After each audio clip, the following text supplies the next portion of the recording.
అదే RTV app వార్తల్ని క్షణాల్లో చదివే అవకాశం ఉంటుంది. ఒక న్యూస్ పేపర్, ఒక టెలివిజన్ ఛానల్ మీ చేతుల్లో ఎప్పుడూ ఉంటాయి.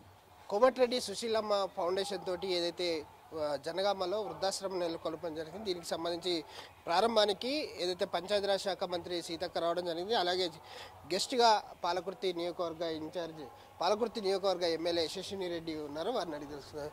చెప్పండి మేడం, అంటే ఏ విధంగా ఉంది వృద్ధాశ్రమం చూసిన తర్వాత? ఇది వృద్ధాశ్రమం కాదు, పెద్దల ఆశ్రమం అని అందమని ఇందాకనే సీతక్క గారు కూడా చెప్పిండ్రు. నిజంగా కూడా ఇది ఎంతో బ్రహ్మాండంగా ఉంది. ఏదో కట్టినమా అంటే కట్టినం అన్నట్టు కాకుండా వాళ్ళకి ప్రతి ఒక్కటి కూడా వాళ్ళకి నచ్చే విధంగా ఉండేటట్టు పెద్దవాళ్ళకి అట్లా కట్టిండ్రు. ఆడిటోరియం ఉంది, ఇక్కడ హాస్పిటల్ రూమ్ ఉంది, ఇంకా కిచెన్ అండ్ అన్ని ఫెసిలిటీస్ కూడా ఒక 5 స్టార్ హోటల్ లాగా ఉన్నాయి. మరి చూసినట్టయితే చెట్లు ఇదంతా కూడా ఒక ఫామ్ హౌస్ లాగా ఉంది. పెద్దవాళ్ళు ఎప్పుడైనా సాయంత్రం పూట వచ్చి కూర్చొని 4 ముచ్చట్లు చెప్పుకుంటారు పెద్దోళ్ళు అంటేనే. మరి వాళ్ళకి కూర్చోడానికి చెట్ల కింద మంచిగా చాలా బాగుంది వాతావరణం అంతా కూడా.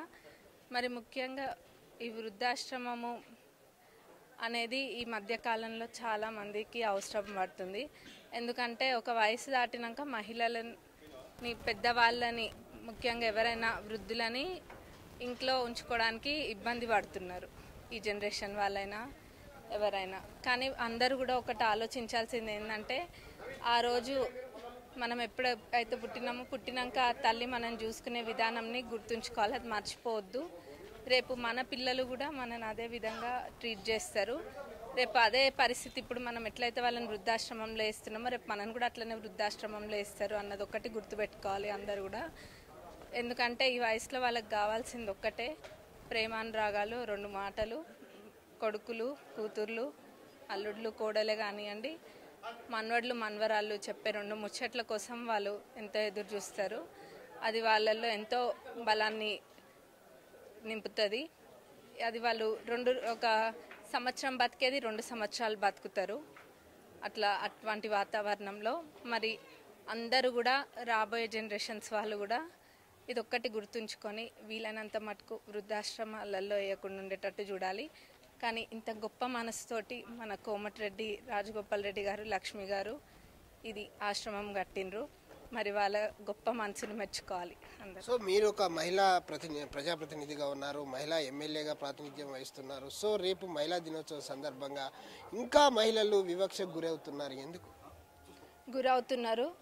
అది ఎంత మంచి స్థితిలో ఉన్న మహిళ అయినా కానివ్వండి, ఎంత పవర్ ఉన్న మహిళ అయినా కానివ్వండి, అది ఎవరైనా కానివ్వండి, ఇప్పటికీ కూడా మహిళలు విపక్షకి ఖచ్చితంగా గురవుతున్నారు. అది చిన్న స్థాయి నుంచి మొదలు పెడితే పెద్ద స్థాయి వరకు అది అనేది చాలా మటుకు మారింది ఒక రకంగా చెప్పాలంటే, ఒక అప్పటితోటి పోలిస్తే.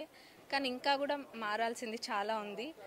అందరూ ఒక్కటే గుర్తుపెట్టుకోవాలి, స్త్రీలైనా పురుషులైనా ఒకరికొకరు ఈక్వల్గా అంతే మంచిగా ఉంటే అది రేపు పిల్లలకు కూడా ఎగ్జాంపుల్ మంచిగా ఉంటుంది. అంతేగాని మహిళలైనంత మాత్రాన ఎవరికి తక్కువని కాదు. ఈ మధ్య చూసినట్టయితే మహిళలు కూడా అన్ని రంగాలలో ముందుకు దూసుకెళ్తున్నారు. ఆ విపక్ష అనేది త్వరలో అదంతా కూడా ఉండదు. మహిళలు ముఖ్యంగా ఆర్థికంగా బలంగా ఉండాలి. ఆర్థికంగా బలంగా ఉంటే వాళ్ళకి కొంచెం ధైర్యం ఉంటుంది. ఎప్పుడైతే మహిళల చేతిలో డబ్బులు ఉంటాయో అది వాళ్ళు వృధా మటుకు చేయరు. వాళ్ళ పిల్లలకి, వాళ్ళ కుటుంబాన్ని మంచిగా చేయడానికే ఉపయోగిస్తారు. ముఖ్యంగా ఫైనాన్షియల్గా స్ట్రాంగ్ ఉండడం మహిళలందరికీ కూడా చాలా ఇంపార్టెంట్. సో అంటే ఇప్పటికే మీ ప్రభుత్వం మహిళల కోసం చాలా చేసింది, ఇంకా మహిళల కోసం ఇలాంటి వృద్ధాశ్రమాలు అవసరం అంటారా?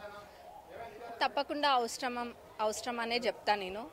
ఎందుకంటే ఇప్పుడు మనం ఎంతైనా చెప్పొచ్చు వృద్ధాశ్రమాలలో వీలైనంత మటుకు వేయకుండానే చూసుకుంటే బాగుంటుంది అని చెప్పి, అయినా కూడా చాలామంది ఇంకా ఇస్తూనే ఉంటారు. అట్లాంటి వాళ్ళందరికీ కూడా ఒక స్తోమత లేకుండా ఎక్కడ పెట్టాలి ఉన్న వాళ్ళందరికీ కూడా ఇట్లాంటి వృద్ధాశ్రమాలు ఎంతో మంచివి. ఎందుకంటే వాళ్ళకి మాట్లాడడానికి ఒక తోడు అనేది కూడా దొరుకుతుంది ఇక్కడ ఎవరో ఒకరు. కాబట్టి వృద్ధాశ్రమాలు తప్పకుండా ఉండాలి. వాళ్ళకి ఉండే వసతి కూడా చాలా. ఈ ఆశ్రమం కనుక మీరు లోపల చూసినట్టయితే ఇది ఆశ్రమం అని ఎవరు అన్నారు, 5 స్టార్ హోటల్ అని అంటారు, అంత బాగుంది. సో అంటే ఇప్పటికే గవర్నమెంట్ ప్రత్యేకించి మహిళల కోసం అంటే ఉచిత బస్సు ప్రయాణం కావచ్చు, లేదా ఇంటింటికి 2500 రూపాయలు ఇవ్వడం కావచ్చు, గ్యాస్ కనెక్షన్ కావచ్చు, ప్రతిదీ మీ మహిళలకే కేటాయించడం జరిగింది. సో ఇప్పుడు వృద్ధుల కోసం ప్రత్యేకించి పెన్షన్ చేయడం కావచ్చు, ప్రతిదీ కూడా జరిగింది. సో ఇప్పుడు మీరు ఈ జనగామ నియోజకవర్గంలో వృద్ధాశ్రమం చూస్తున్నారు. సో మీకు మీ నియోజకవర్గంలో ఇప్పటికే సీతక్క మంత్రి గారు చెప్పారు, నియోజకవర్గానికి ఒకటి ఏర్పాటు చేయాలి, ప్రభుత్వం ఏర్పాటు చేస్తుంది, ఆ దిశగా మేము కూడా అడుగుతామని చెప్పేసి అనడం జరిగింది. సో మీకు దీన్ని చూసిన తర్వాత మీరు ఒక అమెరికాలో ఉండొచ్చారు, అమెరికాలో మీరు మాకు స్కిల్ డెవలప్మెంట్ సెంటర్కి శంకుస్థాపన చేసిండ్రు కదా, అదే ల్యాండ్లో వృద్ధాశ్రమంది కూడా ప్లాన్ ఉంది ఫ్యూచర్లో. చూడొచ్చు కాంగ్రెస్ నాయకురాలు ఝాన్సీ రెడ్డి ఉన్నారు. ఝాన్సీ రెడ్డిని అడుగుదాం. చెప్పండి అమ్మా, ఎలా అనిపిస్తుంది మీకు? వృద్ధాశ్రమం చూశారు, ఏ విధంగా? చాలా బాగుందండి. అంటే ఇదొక రిసార్ట్ లాగా ఉంది. అంటే ఇక్కడ కొబ్బరి చెట్లు కానీ, అంటే ఫ్రెష్ ఆక్సిజను, అంటే వృద్ధులకు కూడా బయటకు వచ్చి ఇట్లా వాకింగ్ చేసినప్పుడు చాలా ఫ్రెష్ ఎయిర్, దాంతోపాటు మంచి ఆక్సిజను. సో మరి అదేవిధంగా ఇక్కడ మీరు ఎంత డబ్బు పెట్టినా కానీ ఇంత మంచి ఫెసిలిటీ దొరకదు. ఈ స్పెషల్లీ ఈ జనగామ ఏరియాలో కానీ మేము ఇక్కడ చూసినంత లెక్క కూడా ఎంత మంచి ఫెసిలిటీ లేదు. సో ఇది చాలా బాగుంది. సో అదేవిధంగా రేపు మా ఇంటర్నేషనల్ ఉమెన్స్ డే. సో మన ఉమెన్స్ అందరికి కూడా హ్యాపీ ఇంటర్నేషనల్ ఉమెన్స్ డే. అందులో ఈ ఉమెన్స్ డే సందర్భంగా కూడా మా కాంగ్రెస్ ప్రభుత్వం ఆల్రెడీ గ్యారంటీ కార్డ్స్ 6 గ్యారంటీ కార్డ్స్లో మహిళలకి ఆల్రెడీ మన ఆరోగ్యశ్రీ, మరి గ్యాస్ సిలిండర్ కానీ, మరి అదేవిధంగా మొన్న బస్సు, మరి కరెంటు, ఇవన్నీ కూడా టయానికి మా కాంగ్రెస్ ప్రభుత్వం అది అందజేయటం కూడా జరిగింది ఆన్ టయానికి. సో చాలా హ్యాపీగా ఉందండి. మరి అదే విధంగా మనకి ఎంతమందో ఉన్నోళ్ళు ఉన్నారు. మరి ఇప్పుడు రాజగోపాల్ రెడ్డి గారు అను వాళ్ళ సతీమణి లక్ష్మి గారు కూడా ఇంత శ్రద్ధ తీసుకొని ఇంత పెద్ద ఎత్తున డొనేషన్ చేయటం ఈజీ కాదు. ఇదంత మంచిగా డొనేషన్ చేసినందుకు వాళ్ళకి అంత పెద్ద మనసు ఉండటం కూడా చాలా సంతోషం. సో ఇది అందరి తరపున, వృద్ధులందరి తరపున కూడా లక్ష్మి గారికి కానీ రాజగోపాల్ రెడ్డి గారికి కానీ చాలా చాలా థ్యాంక్స్ చెప్తున్నా. Thank you. అంటే పురుషులతో సమానంగా దూసుకుపోతున్న మహిళలు ఇప్పుడు చూస్తున్నాం మనం జనరేషన్. ఇంకా మహిళలకు ఎక్కడో ఒకడ వివక్ష అనేది కనబడుతుంది. రాజకీయాల్లో ఎందుకు మహిళలు ఎక్కువ రాలేకపోతుంది?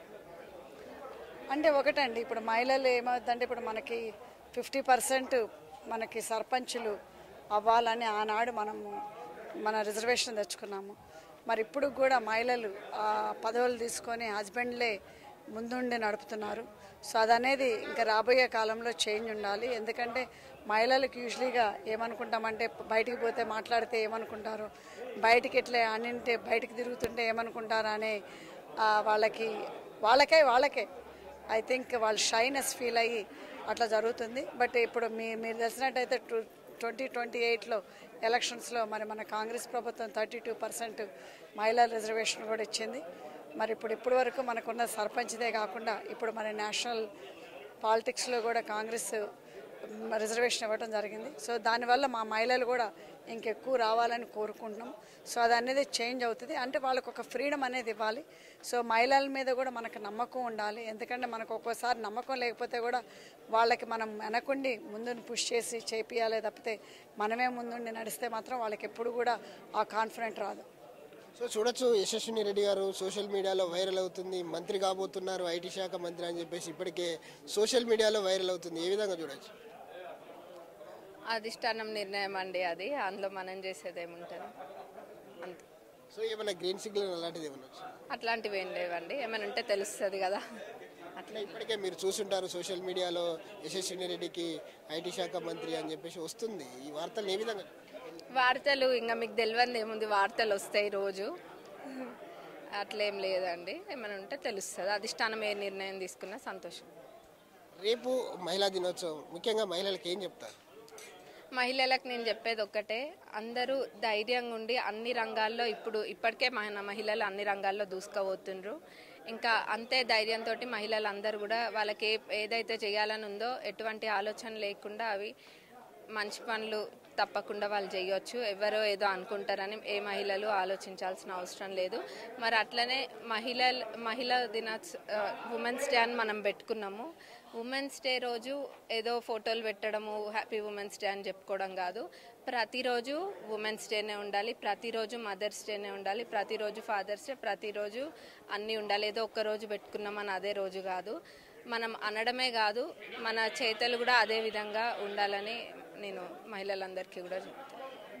చూడొచ్చు, ఏదైతే మహిళా దినోత్సవం రేపు కాబట్టి మహిళలంతా కూడా అధైర్యపడవద్దు, ధైర్యంగా ఉండాలి, అన్ని రంగాల్లో మహిళలు ముందుండాలి. అలాగే రాజకీయాల్లో కూడా మహిళలు భాగస్వామ్యం కూడా పెరగాలి. ఆ దిశగా ఈ రాష్ట్ర ప్రభుత్వం అడుగులు వేస్తూ ఉంది. ఇప్పటికే ఏదైతే వృద్ధాశ్రమం జనగామలో నెలకొల్పారో అదే స్థాయిలో పాలకుర్తిలో కూడా నెలకొల్పుతామని చెప్పేసి అయితే పాలకుర్తి నియోజకవర్గ ఎమ్మెల్యే యశస్విని రెడ్డి చెప్తా ఉన్నారు. కెమెరామెన్ రాజుతో విద్యాసాగర్, RTV న్యూస్, జనగామ.